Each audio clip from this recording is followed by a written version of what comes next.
recruiting process and has got lots of wisdom to impart on all of you.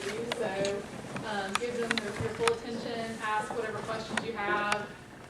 This is open for y'all, not feel pressured like you're talking to a recruiter. If you don't want to ask them a question, you can ask these guys and they will give you their best answer. And I'm going to pass around the sign-in sheet. If you're a member, your name will be on here. If you'll sign next to it. As candidates, we don't have your names on here yet. So if you will just sign in on the back blank pages. Thank y'all. Hi, I'm Lindsay Dunn. I'm the VP of Programming for Beta Alpha Psi, and so I've organized all our meetings this semester, and hopefully they're all very insightful and give you all a lot of knowledge. I encourage you to come to as many as you possibly can. For the most part, firms are bringing food every single week, so that's like one free dinner and extra knowledge. Like, who doesn't like that? So I'm excited. I'm excited about this panel today. These guys are all really great and have a lot of insight into the recruiting process.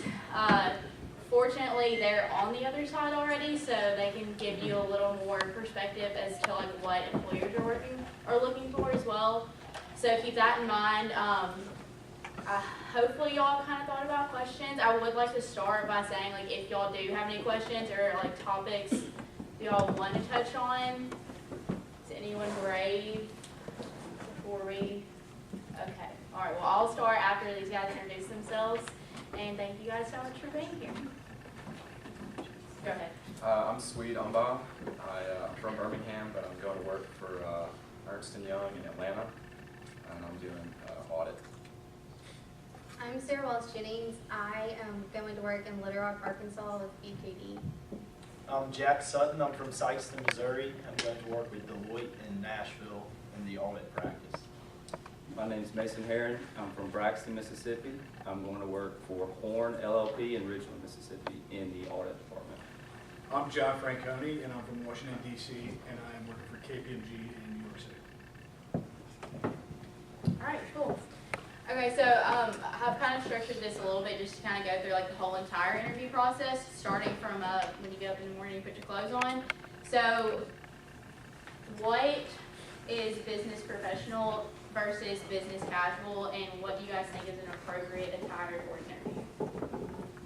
I guess I'll start. This is definitely business casual. Like, you really want to go with a button-down. I mean, preferably if you have suit pants, and a jacket is definitely a plus for business casual. They told us this is business casual for us tonight, and since I have to go study later, I decided to wear a vest because I like vests. Definitely, same color shoes as your belt, dress socks, no white socks, not a polo, button down for business casual. Anything else? For the girls, so you have to wear a jacket and you need to be matching. So like you either need to wear pants, skirt, or you can wear a structured dress but then have your jacket over. And then you can wear any colored shoes as long as it's coordinating with your outfit. And make sure you don't wear chunky jewelry, like preferably like no bracelets, because they're just going to be making a lot of noise if you're shaking hands and getting in the way all day. And then if you're going to wear a necklace, wear something very like dainty, and then maybe not like giant earrings, just some like studs. Just always do less. For guys, I would definitely try to be well shaved when you show up, unless you can grow a good beard. I can't. I've never been able to grow facial hair, so don't show up with a little, peach fuzz on the chin and above the lip, because it just kind of makes you look lazy. And I just shaved before I came, but do that before your interview. Try not to show up with wet hair like mine either, because that looks like you just got out of the shower, and they definitely won't think you're too prepared. So that's my 2 cents when it comes to being dressed and looking professional. If you're questioning whether you have a good beard, then you should probably shave it. Or a good mustache. This is good stuff. But for the interview for business professional for guys, definitely wear a tie. I know I can't. It's just, it's almost unacceptable not to wear a tie. Good tie, not a crazy colored shirt, plain shirt, nice looking tie, suit pants. If you forget it, you just Google it too. Yeah. Not look really. stuff on Google. What's the phrase? You always dress half a step higher than you think you should be. Right. So, okay, and then so, Jack, you kind of touched on facial hair. What about guys that have longer hair? Are they like rocking a pony? What do we think about that? Straight to me. No, not you, just in general. Any of y'all? I like- mean, when I Sarah went on my Wallace. summer leadership program with Horn, one of the managers had a man bun. So, I mean, I wouldn't. He has a job though. Right, that's what I'm saying. In his position, it's probably a lot more acceptable for him to wear whatever he wants than it is for you. I I don't would say know. keep it neat. Yeah, if I were interviewing you and you have one, I mean, Don't be like I guess, growing out yeah. your hair for the first time if you're a guy. Doesn't look like there are many man bugs in here, but. I wouldn't do it. yeah, I would, yeah. I wouldn't have. If y'all were interviewing them, you would not recommend. Yeah, I would. All right. I wouldn't judge you for it, but I would wear one. All right. Is there any time that y'all been in an interview and like what you're wearing, it looked like just like you like thought yourself, why did I decide to put this on? Specifically, I guess I'm kind of referring to shoes for girls. We all like to wear heels because it makes me taller, it makes me feel a little more confident. But what do you think? Like, So for actual interviews, they're gonna be on campus, and most of them might be like community parking. So I wore tennis shoes and then Alpine heels, and then I went to the bathroom and switched shoes. So bring a bag that's big enough to put whatever shoes you were wearing in your bag, because the walk from commuter to where you're interviewing is gonna probably be kind of far. yeah, That's a good trick. You can do just flip flops and change. big plus. Okay. All right, what do I call my interviewer? Can I use their first name or should I say Mr./Mrs. Smith? Mr./Mrs. That's what I did up until the point where I, got my internship offer, and then the partner that hired me started telling me to call him Brian. So now I call him Brian, but up until I did my internship, even though I totally call him Brian, I always call him Mr. Roberson because that's just the way that I thought would be best. But if they tell you to call them by their first name, I mean, it's kind of just a judgment thing whether you think you should do it or not. But definitely when you meet them at first, if they have a name tag on, Mr., Mrs. So don't just go for the first name the first time you see their name tag. And please shake their hands. Even if it's a woman and you're a man, shake her hand firmly. Don't squeeze the life out of it, but, Yeah. She's got to offer the handshake first. Well, yeah. Which I'm sure they will. Just don't hug. Whatever you do, don't hug. It'll just be awkward. It was always I was always inclined to say, good to meet you, Mr. or Mrs. So-and-so, but most of my interviews, they corrected me. They were like, no, call me Jill or whatever. So, do whatever they say at that point. Okay. How well should I research the firm before I go into my interview?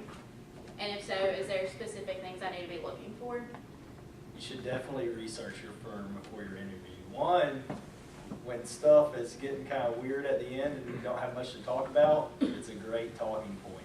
So it's good to know a little bit about their firm, a little bit about their firm specifically to what city you're going to go in, and always inquire about the industries they have and show your interest in what they have going on in that city and what industries are strong in that city, because it'll show them that you did your research and show them that you're really interested in wanting to be in the city and with the firm in which you're interviewing with.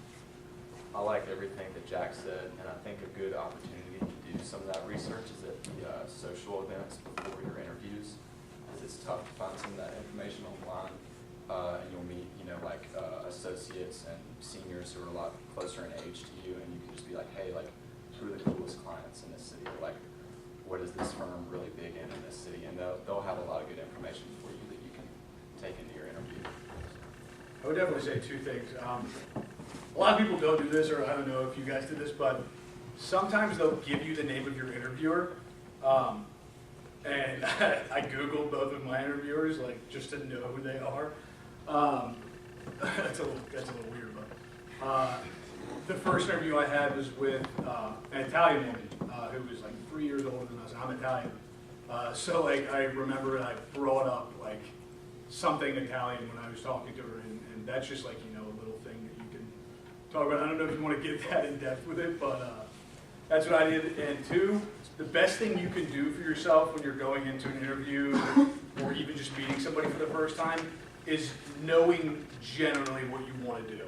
Whether you want to do audit or tax, and if you want to do audit, it would be great to know what industry you wanted to work in. So if you wanted to work in financial services, or you wanted to do manufacturers, or what have you, because that sets you apart from all the other people that are saying, I want to do tax, but I could do audit. Like you don't ever want to say that. So two things definitely to know: where you want to go, what city, or have a top 3 list that you want to go to, and know if you want to do audit or tax. And then, you know, a bonus is just knowing what industry you want to work in. If you ever interview like at the client's office, it's really helpful. Like when you walk into someone's office, scan the room for pictures. See if they have kids, maybe a dog. So like if you get like a casual conversation, you can bring that up. I did that with mine. It was really easy. She had a ton of pictures of her kids. And it was just like a really easy way to like connect with her as a person. I like what John said about looking up your interviewer. I mean, we laugh because it sounds kind of creepy, but it can be a really good move. Like there were a couple times when I looked up my interviewers on LinkedIn and saw that they had done like a rotation internationally, and that's something you can get them talking about for a while. You know, they're definitely going to want to talk about that. So. But don't say I looked you up on Google and saw that you were Italian. I'm Italian. So kind of touching to what y'all are talking about right now about looking up your interviewers. Most firms have a social the evening before they do interviews for y'all to kind of meet your interviewer, meet the people that work at the firm. What is y'all's opinion on meeting your interviewer and getting to know your interviewer that night before? Specifically, how extensive of a conversation do you think it's important to have? Like you don't want to, I guess what I'm getting to is you don't want to run out of things to talk about in your interview. So how do you keep it nice and sweet but get to know your interviewer at a social? Yeah, definitely don't get too into the like accounting and about their job, because like yes, they want you to be interested in them, but they're gonna have 30 minutes or however long to talk to you about that the next day. I would just kind of keep it light and, you know, like about personal things, because that may give you something to kind of piggyback on in the interview itself. You know, like learn about their family or like what they do for fun. I wouldn't immediately jump into like think about auditing or anything. Like, dude, we'll talk about that tomorrow. Yeah, just general discussion. It's kind of a generic thing to say to people, but you know, just be yourself. Don't try to act like you're overly enthusiastic. Like I want to be an auditor. Like I want to be an auditor for this company. Just be kind of easygoing. Like there are people too. They know you're nervous, even though you really shouldn't be nervous because everybody lines up. You should just keep it casual. You definitely don't want to like run out of things to say in the interview. Drinks wise, I don't know if you were going to get to this in another question. Definitely don't get don't get too like banged up at a social. But I mean it's acceptable to have a beer too. If you're 21. If you're 21. If you're underage, it's very frowned upon. Very that frowned upon. puts them in a liability situation. And they know how old you Yeah, are. and They may even make you think that it's okay. They may Yeah. know that you're 20, and they may offer you a drink and may say, I'm not testing you, but they are 100%. Yeah. Well, you're all accounting students. You're smarter. And it is possible to have a good interview without meeting them the night before. I was unable to go to the social that the firm that I'm employed with now was having, and my interview went as well as anybody's. I mean, it was a really good interview, even though I had never met the people. Very personable. I did, going back to the last question, I did also look up the partner who was interviewing me, and just kind of threw in a little subtle here and there, and he seemed to be, you know, pleased with that as well. Mason, can you touch, so that's an important to really think about.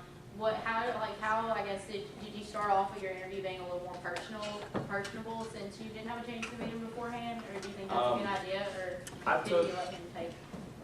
the night before I laid in bed for like an hour watching interview videos because I was just freaking out, you know, just watching 45-minute videos on interview tips, what to say, did this question, that question.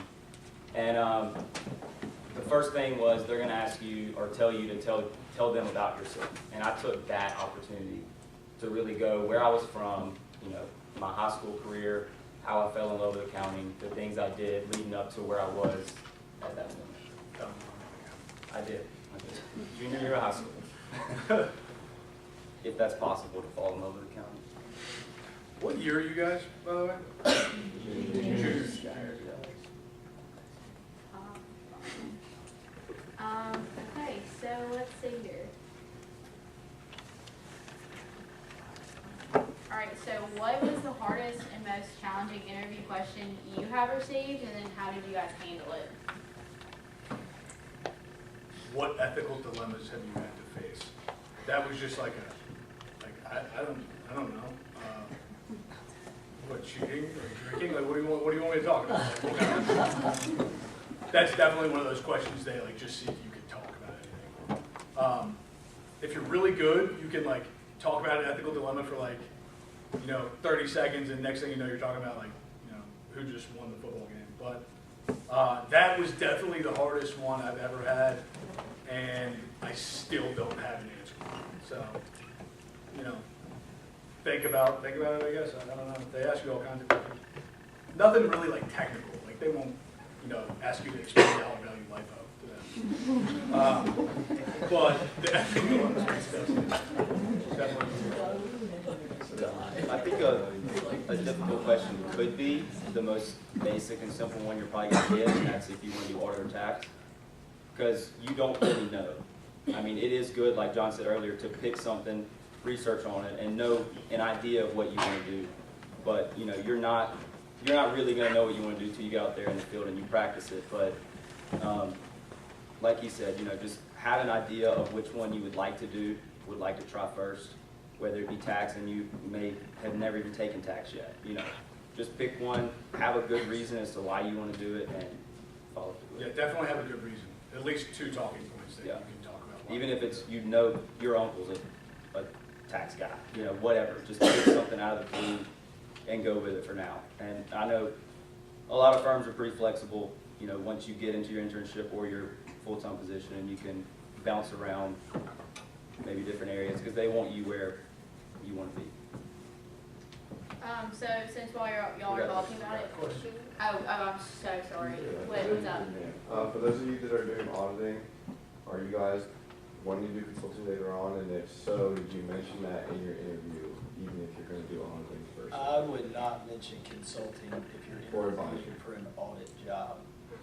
A lot of people have things they want to do besides accounting at some point in their career, besides being a CPA with a Big 4 firm in audit or tax. But you're interviewing for a job in audit or tax. So regardless, it might be kind of wrong to the person interviewing you, I don't know. But if you want to get the job in audit, I would be full board on auditing. Don't give them any reason to think you But might also, play. if you're wanting to make this switch, you have to have audit experience first. So, you need to do that and, get that experience before. And it's that's later down the road when you're going to do advisory or consulting. So, you need to be full in, like you said, with audit before you just say, I want to switch now, and you haven't even done an internship or have a job.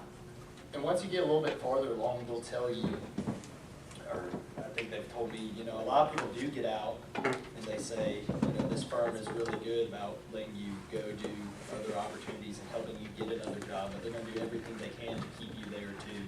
But this early in the process, you gotta be locked in 100% all the way along. The turnover rate in a lot of firms is so high. They have so many new people come in, and 3 years down the line, 2 years down the line, they decide, I can't handle public auditing anymore.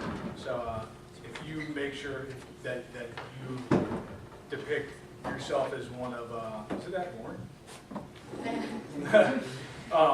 If you make sure that you promote yourself as a dedicated person, you'll be a lot better. Also, most firms, or at least for mine, we do the first 2 years are rotations to all the different industries that we work for. And so before you're allowed to pick your like specific industry, you have to do all of them.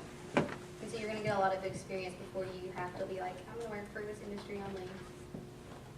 Once you get kind of plugged in by the firm, I might direct those questions towards the recruiter and not your interviewer, because it's not wrong to be curious about that, and, you know, your recruiter, but for the interview's sake, I think that may work against you, just as far as the interview's concerned. I think another important point to make though is while you should be 100% into whatever you're gonna tell this firm that you wanna do, telling them you want to be partner in 12 years is not necessary. Like, they know that that's not necessarily a goal of yours. So maybe leaving your 5 to 10 year goal a little ambiguous, up in the air, is an okay thing to do. So, If I your have- goal is I have always to no learn idea as what I much wanna as you do. can, like, that's always a good answer, like, my goal is just to learn a lot. Yeah, learn as much as you can. Nobody knows what that would be in 10 years. I have no idea. okay. We got a question. Other than like something completely outrageous, like what topics should we definitely stay away from in the interviews? Like, does anything come to mind? Politics, Okay. yeah, For sure. you that's asking for disagreements and, I mean, They don't even want somebody who, like, is liable to even bring up politics in the workplace. I mean, nobody really likes to talk about that at work. Other than that, it's just, you know. it's I wouldn't say distracting. that I was gonna go to law school. That's a really good one. Uh-huh. That you don't want to go to law school? I wouldn't say that I wanted to because Okay, yeah. Yeah, anything that's implying that you're not, like, there for the next 5 years, for sure, stay away from. Okay, what are some good examples of conversation starters at these socials? Sports. Yeah, I feel that's my like, go-to. especially at Ole Miss, like talk about football. 'Cause usually it's around that time. So, hey, you love football? Yeah, and then once that game's gonna be around, like a game's coming up, and you can just be like, I'm really excited, I'm gonna go, and then That's a good question, because sometimes I've caught myself doing this a lot at the socials. You stand there and you think, oh, there's that big, scary partner. It's not, I don't know what to talk about, and I don't want to make a fool of myself. But the thing is, what you have to remember is that the partner wants to meet you. And the partner is also thinking, I have to talk to these recruits about something too. So I know it doesn't seem like it, but they also are thinking, I have to carry on conversation. So my best piece of advice, besides maybe trying to think super hard, is just go up there and shake their hand and act, be excited to meet them, and they're going to be excited to meet you too, and try to just find some common ground and build a rapport with them, because they're going to want to build a rapport with you as well. I think that's a great point, and also those partners are where they are because they're like very personable people. So sometimes it's enough just to do like Jack said, stick out your hand and say, hey, I'm so-and-so, and they'll probably rattle off the first question. yeah, I think every conversation I've ever had with a partner, they just took it and ran with it, and I was just there filling in here and there. One question I asked that I didn't even know that I was doing well was, so if you're interviewing for a job in New York, you just, are you a Giants fan? And if they say no, and they're like, oh, who you like? Oh, I'm a New Orleans fan. Oh, so you're from New Orleans, and now you're talking to them about where they're from, Yeah. it's a good segue question. All right, I'd imagine like during the interview process, they let you ask questions about them. What would be like, besides the generic questions, what would be some like questions that you can ask them that aren't really like too generic and too cliche? They asked me, like, do you have any questions about the firm or the position or whatever? They didn't really ever ask me, like, do you have any questions about me personally?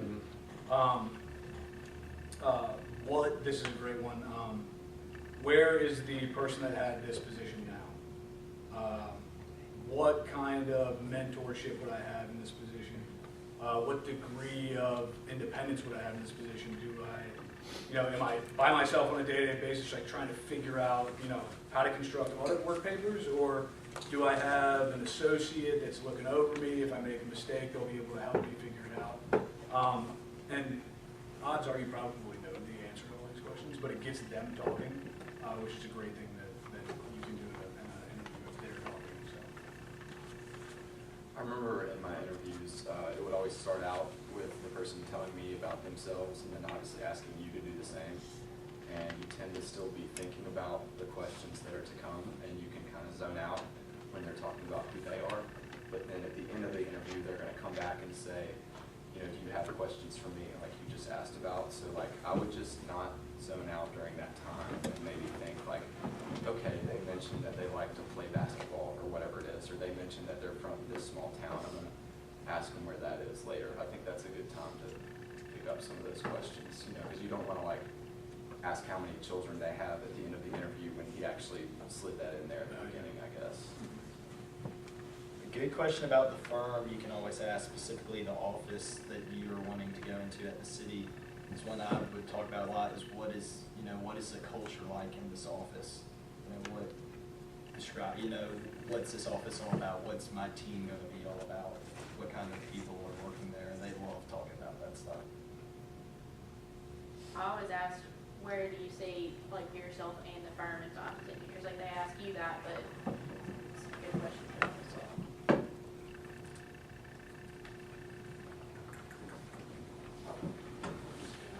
Really great questions. Okay, here's the best one. Your interviewer just pointed out that you have a few unsatisfactory grades on your transcript. How do you handle that situation? Well, yeah, we were talking about what's the toughest question you got earlier? Yeah. And mine was, hey, what's up with those C's in intermediate? I got asked in most of my interviews, and I don't know, you know, some of you may have C's, maybe not, I don't know. But put a positive spin on it. It's really not that hard to put a positive spin on it, and you can always use the school's reputation when you talk about that. You know, I was always like, it's true, those are staying on my transcript. Thankfully, I was able to make up for it in other areas, but to be completely honest, I'm very proud of those C's. I worked harder for those C's than most of the grades you see on here, and just kind of flip it around, and they're like, oh, cool, and then, you know, that was kind of his response. I might have had like a backwards kind of story than most of my other colleagues in my class. So my freshman year, I did terrible. And then first semester of my sophomore year, I did terrible.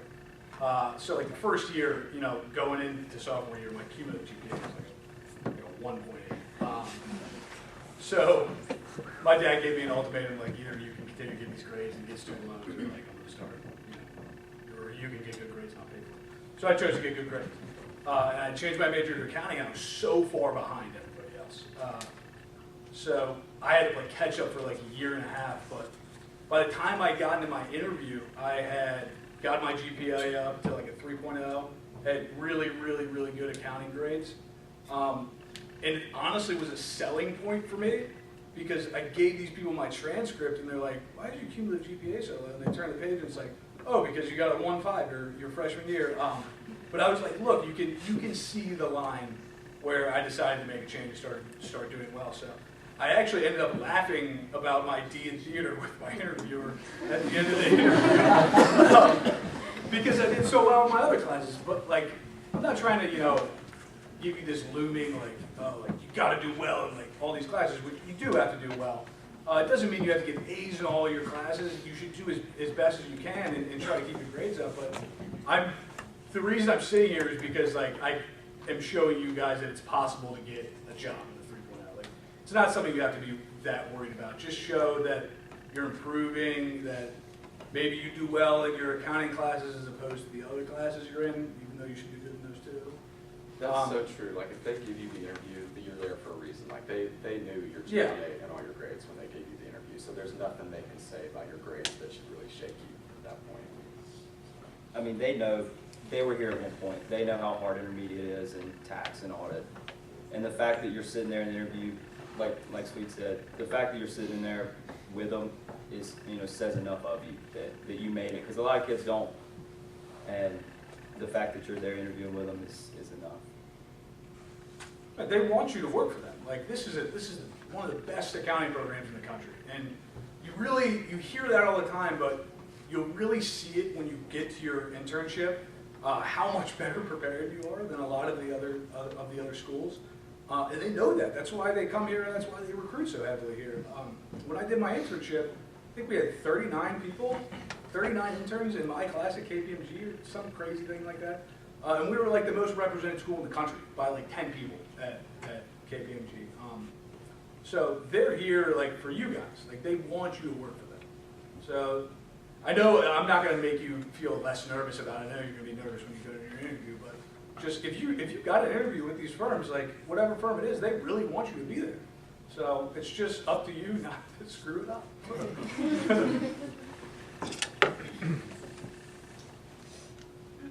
Okay,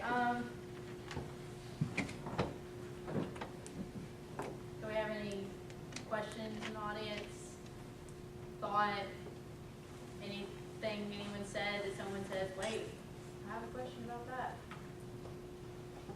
Okay, so, what about the grade? Well, okay, so, whenever y'all go into your interview in Martin, there'll typically be greeters in your waiting room from the firm, one to the recruiter as well. So for you guys, how about, like, what are the greeters there for, and, should these guys be on their A game all the time? For me personally, my experience, the recruiter was obviously the person that I talked to the most over email and at the socials and at Meet the Firms. You know, so they're there really to keep everything organized, but also to calm you down. I mean, in there, they know that you're nervous as all get out, and they know that your interview's coming up in 10 minutes, and they're there really to just, you know, be real with you, calm you down, let you know that everything's going to be fine, and everything's going to work out the way that it's supposed to work out. Lindsay, oh, go ahead. Carl has a question. So you asked, you said the greeter's there to calm you down and to be real with you. So are they your friends? So should you like talk to them like they're your friends, or how should you communicate with them? You can't confide in that person and expect it not to get back to the interviewer. But like, they're also not there watching over you like a hawk, reporting everything that you do to the interviewers. I mean, honestly, they're a person close enough to age who's like pumped to be off of work, traveling here to facilitate with interviews. Like, they will make small talk with you, and that may calm you down. Just don't say anything weird that you wouldn't say in the interview. Yeah, Lindsay and I have actually been greeters together, working for the same firm, and they wanted, like, we don't want to just sit there and be bored. So talk to your greeters. They're nice. We were sitting Yeah. there. The worst person in the entire world is the person that comes in and they're so nervous, they're like, I can't talk to you, like, and I'm like, yeah, like, I'm just a year older than you, so it's like, okay. So, yeah, and it doesn't look that great too, whenever you're like uncomfortably nervous around someone that you could potentially be literally working right next to in like a couple of years. I know for KPMG at least, every time I had an interview with them, it was like student. There was no like HR rep sitting there. I didn't really know that until, you know, when I was like walking in, I was like, oh wait, I actually have seen these people before. They're in class like in the same time that I am. But yeah, like they're there to calm you down, and probably to get like free coffee and Chick-fil-A too. I mean, I know I wasn't evaluating anybody when I was being a greeter. I was just sitting there like trying to calm people down because I knew how nervous I was when I was going into my interview. But don't tell your greeter anything that you wouldn't tell your interviewer.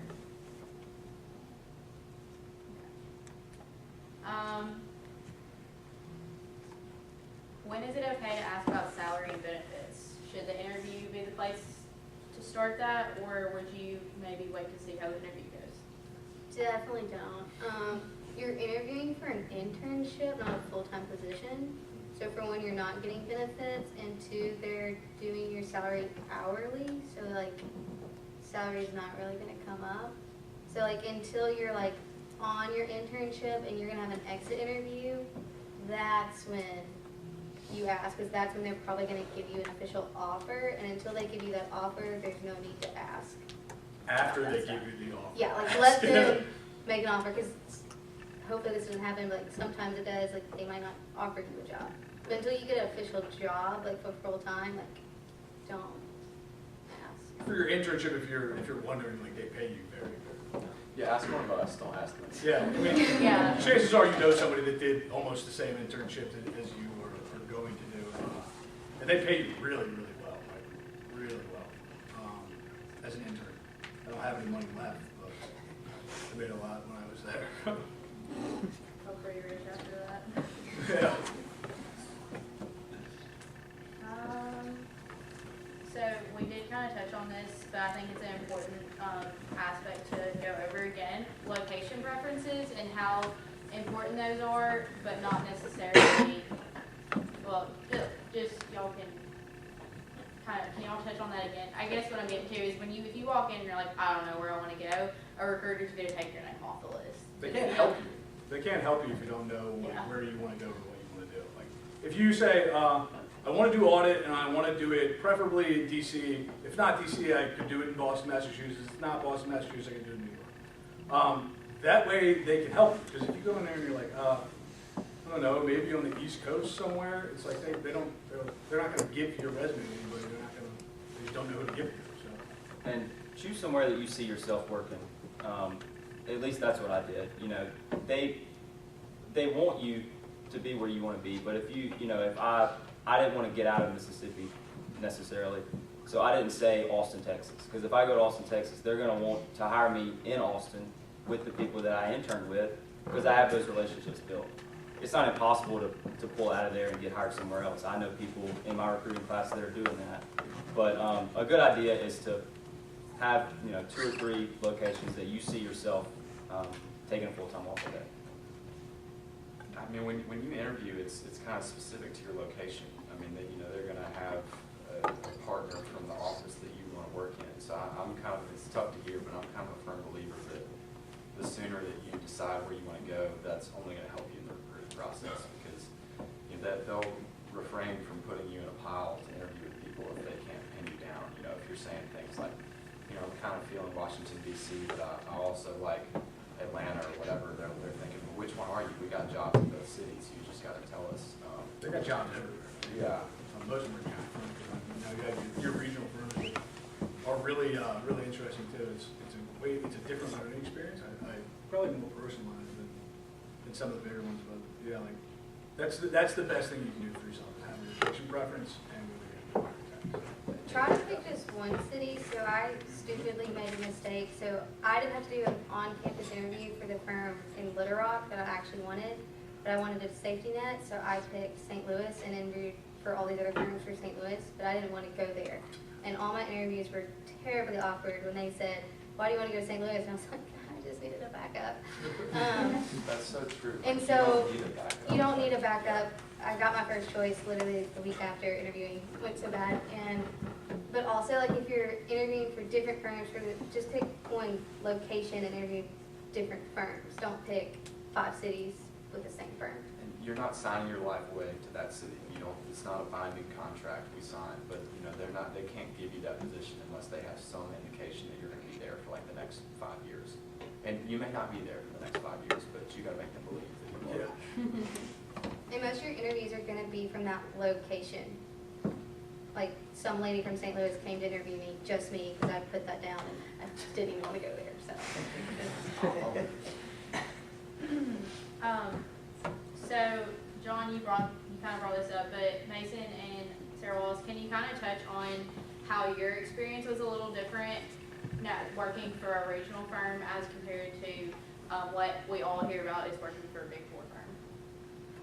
I loved my experience. So I was BKD, which is like, I guess a regional firm, I don't really know, but we had only like 7 interns total, and like 6 of us for audit, and one guy, poor thing, was by himself for tax. But so we were like really close as a group, and then like each engagement, like I was the only intern, which at first was a little awkward, but then like you kind of got used to being like the bottom person. But there's going to be associates, so like you got really close with a team just because like they knew you were new, and it was more, yeah.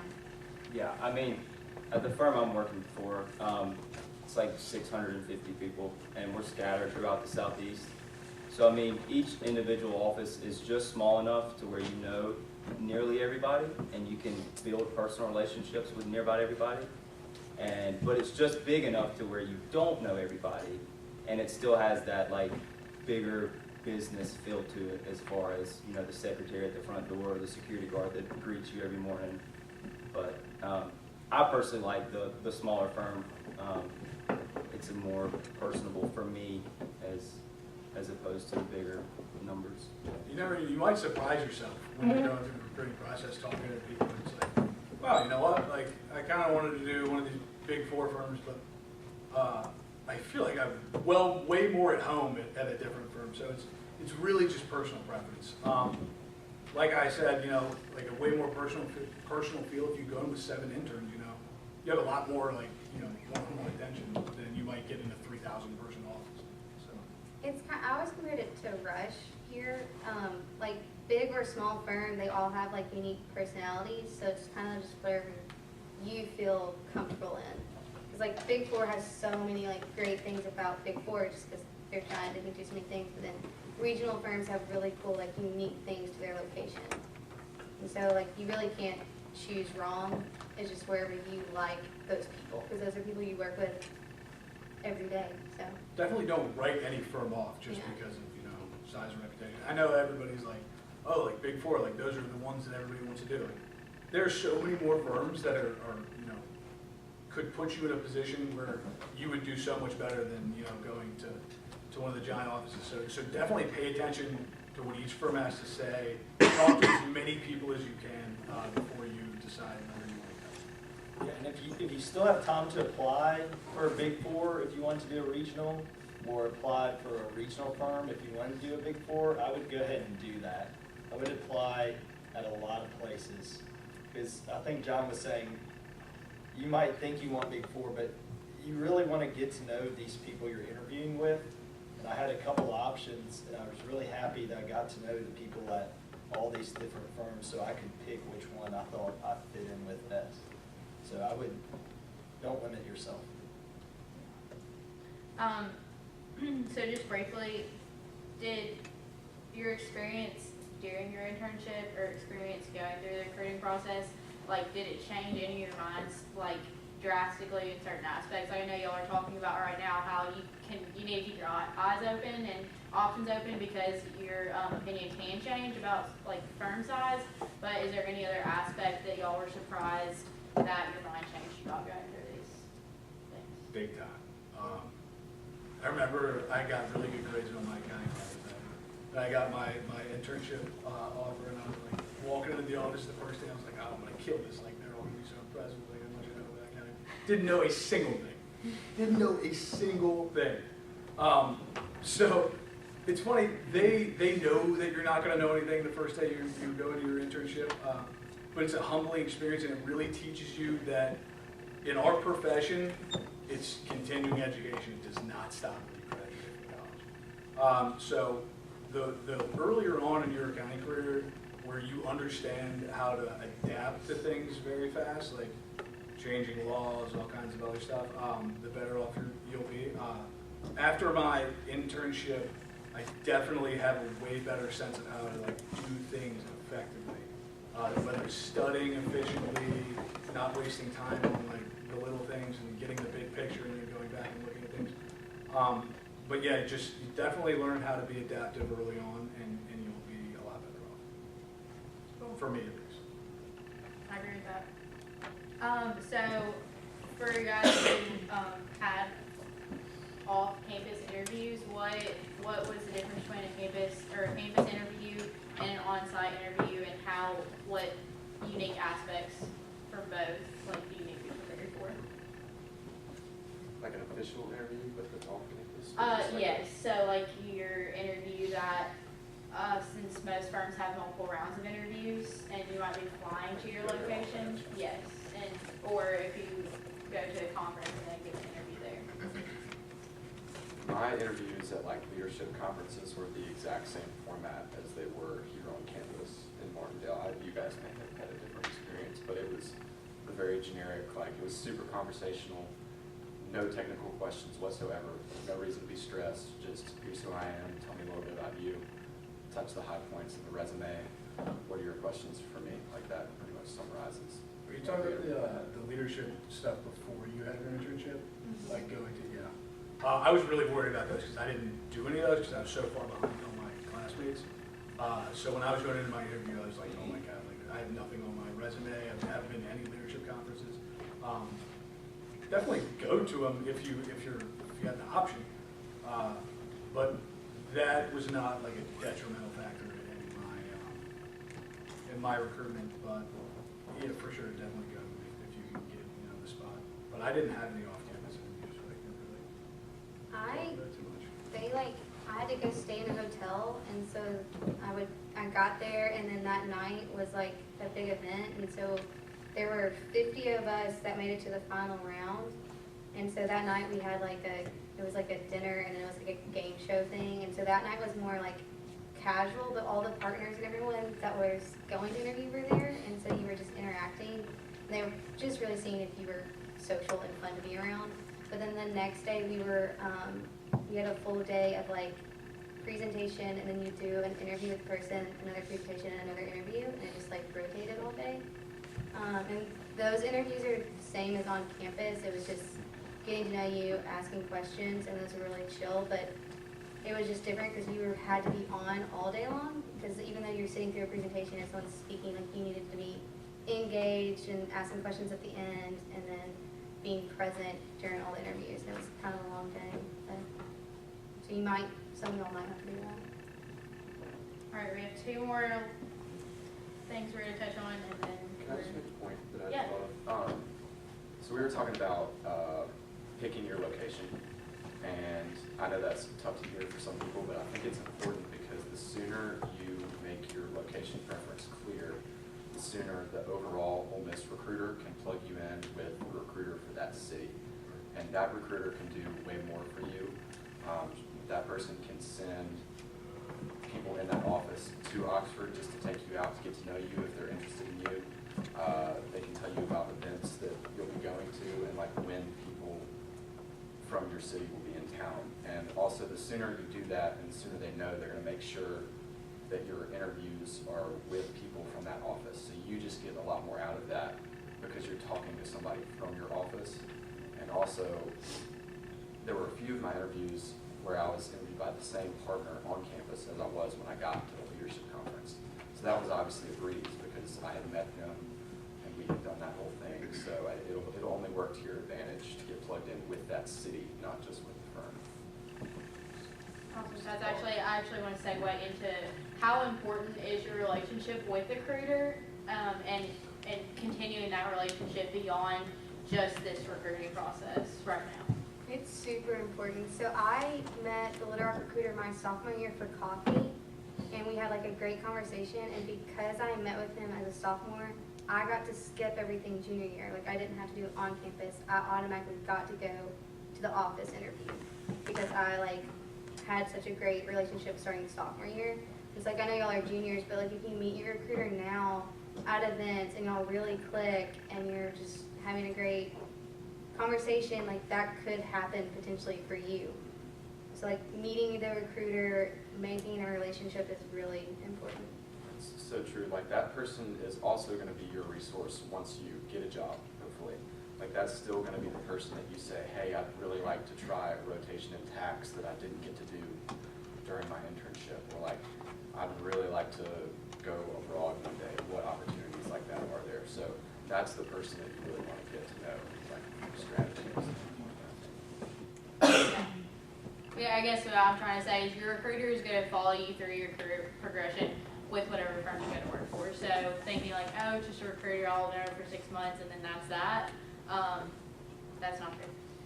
Okay, and then finally, actually, let's just touch on this. So thank you notes, thank you emails, and like how you follow up with your interviewer. What are things that you should definitely be doing after your interviews?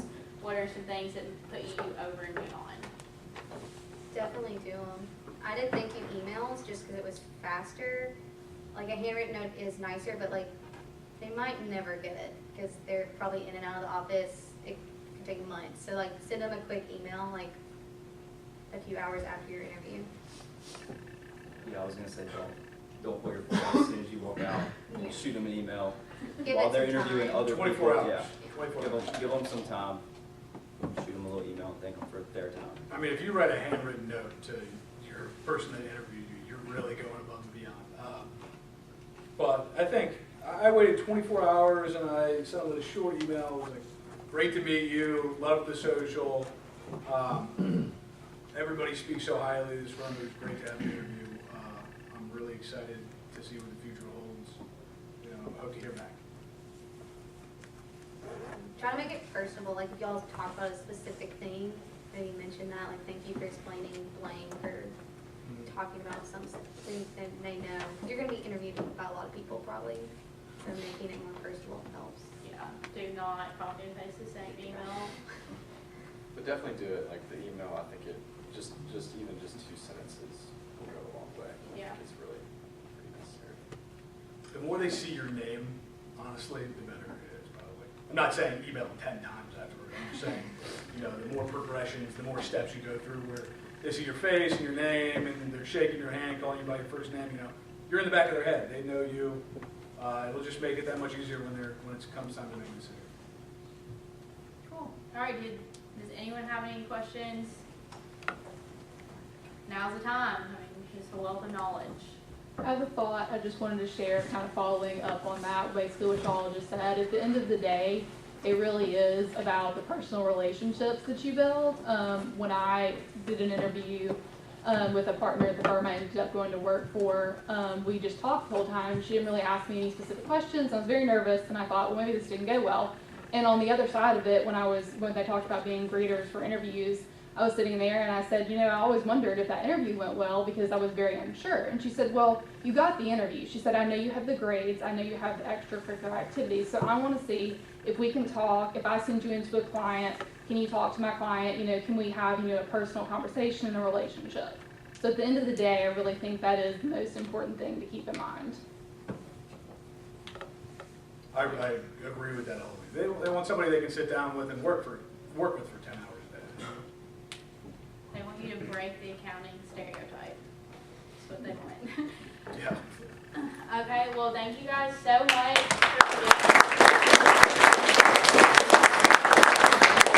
Thanks you guys for coming. So next week, next Tuesday, we have a meeting with Alexander Thompson and Arnold.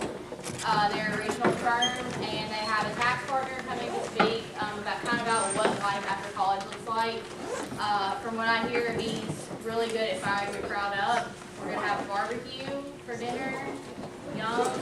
So we will see you guys next week. Wait, hold on, Mary has something to say. Please just make sure to sign the sign-in sheets, and then for candidates, if you have not paid your application fee, please be sure to bring that to Connor 200 by the end of the week.